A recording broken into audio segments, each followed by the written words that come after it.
वीरेंद्र कुमार साहब, जब दलितों का जिक्र होता है तो आपकी पार्टी काफी आगे बढ़ चढ़कर बात करती है, बिहार को सुधारने की बात करती है, रिवोल्यूशन लाने की बात करती है, पूरे सीटों पर खुद चुनाव में उतरने की बात करती है। बात जब घुसपैठियों की होती है तो आप लोग एज अ गठबंधन पूछते हैं ये सवाल कि नहीं?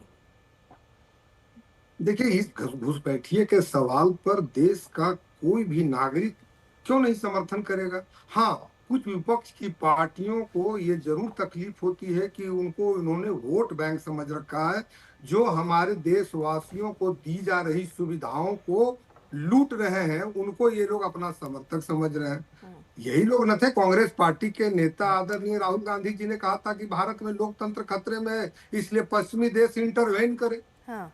और ऐसे ही भाषा से विदेश में जो ताकते हैं वो इनको मदद करने के लिए शायद बॉर्डर पर घुसते हैं। और दूसरी बात, जब मेरे अपने टर्न पर बोलिए, और मैं बता रहा हूं कि जब इस तरह के घुसपैठिए लोगों का मनोबल जब इनके भाषा से बढ़ता है, जब गुजरात जाते हैं और पाकिस्तानी गाने से स्वागत होता है कुछ नेताओं का। नहीं नहीं धीरेन्द्र जी, क्योंकि इस पे आरोप और प्रत्यारोप के इतर, क्योंकि घुसपैठिए का मुद्दा बहुत बहुत जरूरी मुद्दा है सर, और इसको उतने ही जरूरी तरीके से ही समझना पड़ेगा। केंद्र में आपकी गठबंधन की सरकार है, राज्य में आपकी गठबंधन की सरकार है सर, और उसके बाद भी आपको गलती दूसरों की दिखती है क्या? आप कह रहे हैं, आप ये कह रहे हैं वो तुष्टिकरण कर रहे हैं, वो उनका समर्थन, मान लीजिए वो समर्थन भी कर रहे हैं, मान लीजिए वो समर्थन भी कर रहे हैं, तब भी वो घुसपैठियों को बुला भी लेंगे, उनका आधार भी बनवा देंगे, उनका वोटर आईडी कार्ड भी बनवा देंगे, उनका राशन भी बनवा देंगे। ये समस्या सिर्फ भारत और बिहार का नहीं, ये समस्या पूरे दुनिया में है। ये आपको भी पता है अर्पिता जी, अमेरिका जैसा सुरक्षित देश, दुनिया का सबसे शक्तिशाली देश, क्या वहां पर घुसपैठिए नहीं गए हैं? क्या वहां से डिपोर्ट नहीं किया जा रहा है? और उसी पर कांग्रेस की कुछ बातें जो है बहुत अच्छी लग जाती है कि भाई यहाँ पर हथकड़ी लगा के लोगों को भेजा जा रहा है गैर कानूनी रूप से उस देश में, कौन सा हमारा सरहद लगता है। तो इन समस्याओं को लेकर के यदि प्रधानमंत्री चिंतित हैं कि हम अपने देश में ऐसे लोगों को निकाल करके बाहर करेंगे और अपने देश के जो नागरिकों को उनको और बेहतर सुविधा दे सके, ताकि दुनिया में सबसे मजबूत रूप से हम उभर करके आ सके, हमारे नागरिक और आगे बढ़ सके, तो इसमें विदेशी ताकतों को ऊपर में अगर उस पर अटैक हम कर रहे हैं, जो घुस रहे हैं, तो उस पर हमारे विपक्ष के नेताओं को ऑब्जेक्शन क्यों होता है? धीरेन्द्र जी, मैं नहीं समझ पा रही हूँ। मैंने पूछा केंद्र सरकार में आपका गठबंधन, राज्य में आपका गठबंधन, आप ये कह रहे हैं विदेशी ताकत, उनको रोकना भी तो फिर आप ही की जिम्मेदारी है, या तो आप विफल हो पा रहे हैं उसमें, आप वो नहीं कर पा रहे, ये समझे हम। आप कैसे कह रहे हैं? हमारे रोकने की जहां तक बात है, तो ऐसे लोगों को जो न्योता दे करके बुलाते हैं, हमारे देश के नागरिकों को धन्यवाद दीजिए ना कि 20 साल से ऐसे राजनीतिक दलों को उन्होंने आने तक नहीं दिया है सत्ता में। तो एक तरह से तो हम राजनीतिक दल कहां से आगे सर? घुसपैठिए कौन सा राजनीतिक दल घुसपैठिया है सर? राजनीतिक दल जो घुसपैठियों की भाषा बोलते हैं, जिनको उनके वोट के दरकार है, जो तुष्टिकरण करते हैं, ऐसे लोगों को सत्ता से 15 मैं उन लोगों की बात सर, मैं राजनीतिक दल की बात नहीं कर रही, मैं घुसपैठियों की बात कर रही हूँ सर। मैं क्लियर करूं, मैं घुसपैठियों को लेकर सवाल पूछ रही हूँ। आप सरकार में हैं, इसलिए सवाल आपसे है सर, आप कर क्या रहे हैं? आप ये कह रहे हैं हम काम कर रहे हैं, लेकिन वो काम असल में दिख नहीं रहा ना जमीन पर, फिर आप उसको लेकर दूसरों पर निशाना साध रहे हैं। ये न्योता देते हैं, मान लीजिए वो न्योता भी देते हैं तो फिर भी आ जाते हैं। अच्छा, ये बताइए कि अगर एनआरसी हो रहा है, एसआईआर हुआ, सब कुछ हुआ, तो हम ऐसे लोगों को, अभी बंगाल में लोगों ने कहा कि हिंदुओं को आपने रखा है, तो जिस समय अब फिर घूम फिर के आप हिंदू और मुसलमान पर आ गए, समझ गई सर। चलिए, मैं रोहन जी को कहना चाह रहे हैं, मनोज जी भी कुछ समझिए कि एक नैरेटिव चलाने का जो प्रयास ये लोग करते हैं, विपक्ष के लोग, हम नैरेटिव छोड़ दीजिए सर, मैं सरकार के प्रयास पूछ रही थी, आप नैरेटिव पर आ गए। मैं सरकार का प्रयास पूछ रही हूँ, उसको नहीं आप क्लियर कर पा रहे हैं। आप ये कह रहे हैं ये लीजिए उनकी गलती है, उनकी खामियां हैं। मैं कह रही हूँ चिंतन करने का समय नहीं है सर, आपकी सरकार है, आपको एक्शन लेने की बात है, उस एक्शन पर सवाल पूछ रही हूँ। चिंतन तो मैं यहाँ स्टूडियो में बैठकर भी कर लूंगी, यहाँ बैठे हर प्रवक्ता चिंतन कर लेंगे। चिंतन करने से देश नहीं सुधरेगा ना सर। अर्पिता जी, डिटेंशन सेंटर में अगर सरकार रख रही है तो उनको तो अब डिपोर्ट करना है, उस पर कार्रवाई। समझ गई, आ रही हूँ डॉली जी, आ रही हूँ। मनोज जी भी कुछ कहना चाहें, जल्दी जल्दी, ठीक है। रोहन गुप्ता के बाद डॉली जी, फिर मनोज जी आ रही हूँ। आपने बिगिनिंग से जो सवाल पूछा कि सरकार, मैं उसके जवाब दे रहा हूँ। अभी मनोजीत मंडल ने ये कहा कि जो भी डिटेंशन सेंटर में, वो तो सारे भारतीय के नागरिक है।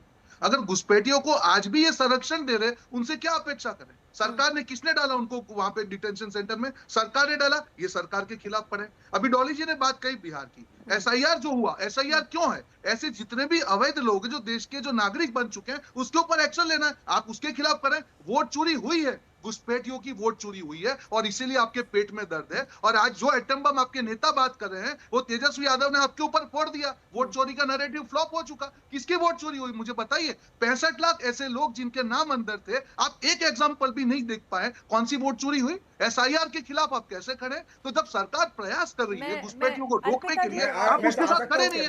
और एक एग्जांपल देना चाहूंगा, जब ऑपरेशन सिंदूर हुआ, इनके नेता ये सबूत मांग रहे हैं कि जिसने हमला किया वो पाकिस्तान के टेररिस्ट है कि नहीं, वो बताइए। वो कहां से घुसपैठिए मांगेंगे? उनकी नीयत में खोट है अर्पिता जी। और जब तक जो सरकार के प्रयास है आप लोग उसके साथ नहीं करेंगे, उस मुद्दे पर राजनीति करेंगे, देश की जनता माफ नहीं करेगी। और बिहार में आज आपके ऊपर हाइड्रोजन फॉर्म तेजस्वी यादव ने फोड़ दिया। सर ये तो प्रवृत्ति रही है ना रोहन जी, जो विपक्ष में रहता है उसके तेवर तो ऐसे ही होते हैं, लेकिन सरकार से सवाल होंगे ना कि उनके तेवर तो ऐसे एक्शन में बदलते हुए दिखने चाहिए।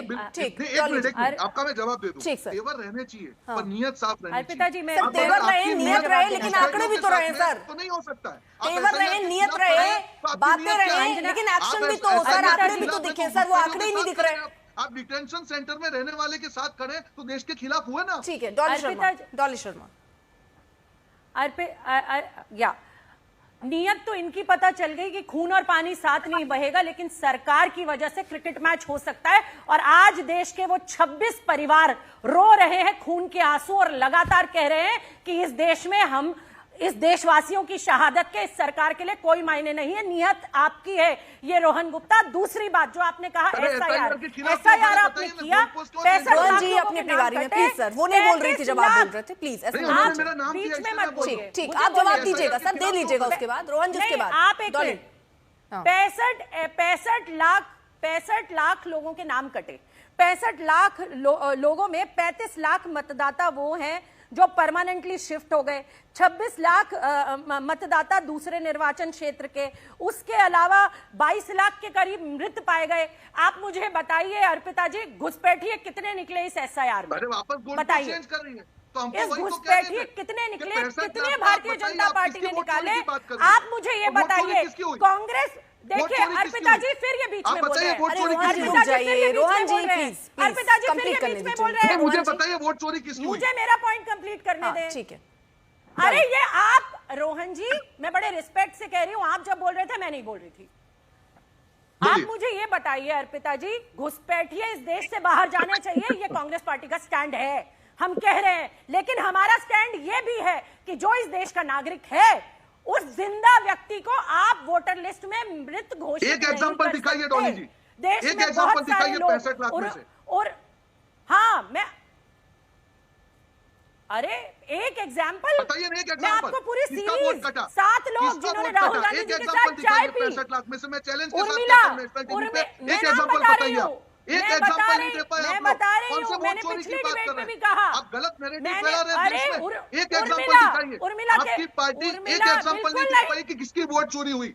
वोट चोरी घुसपैठियों की हुई है। देखिए ये बीच आप में बताइए ना 65 लाख में से कितने चोरी हुई? इतनी एक करके सर, ये मैं करके सर अभी तक मैं आप दोनों को रोक रही हूँ। डॉली जी ठीक है, आपने 10 सेकंड में जल्दी डॉली कंप्लीट कर लीजिए, मनोजीत को भी बोलना। ठीक है डॉली, जल्दी से 10 सेकंड। उर्मिला, बिहार की उर्मिला, उनके पति, उनके बच्चे जगह जगह जा रहे और कह रहे कि मेरा वोट कटा है, मुझे वोटर लिस्ट में वोट फाइल करिए ना। राहुल गांधी जी के साथ जिन 7 लोगों ने चाय पी, डिस्कस कर रहे हैं, आप लोग क्यों नहीं फाइल कर रहे हैं? जगह जगह कंप्लेंट, देखिए फिर बोल रहे हैं। ठीक है, मैं दोनों लोगों को रोक रही हूं। जरा मनोजीत एक रिएक्शन। ठीक है सर, आप बताइए। ठीक है डॉली, इन्हें हमसे डिसिप्लिन चाहिए। ठीक है और मुझे ये बोलने नहीं दे रहे। ठीक है डॉली, आप मैं बड़े इनको डिसिप्लिन से इनको सुन रही थी। ठीक है डॉली, मैं जल्दी से आ रही हूं आपके पास। हर तरीके से दूसरे को ये इस तरीके से करते हैं। ठीक है मनोजीत मंडल, लेकिन लगातार जिस तरीके से जिंदा लोगों को इन्होंने वोटर लिस्ट में मारा है, हम ये कहना चाहते हैं कि जो इस देश का नागरिक है उसका वोट काटा नहीं जाना चाहिए। जो इस देश का नागरिक है उसको वोट का हक मिलना चाहिए, और अगर उसका वोट भारतीय जनता पार्टी काटेगी तो वो वोट हम चोरी नहीं करने देंगे। ये हमारे नेता राहुल गांधी कहते हैं।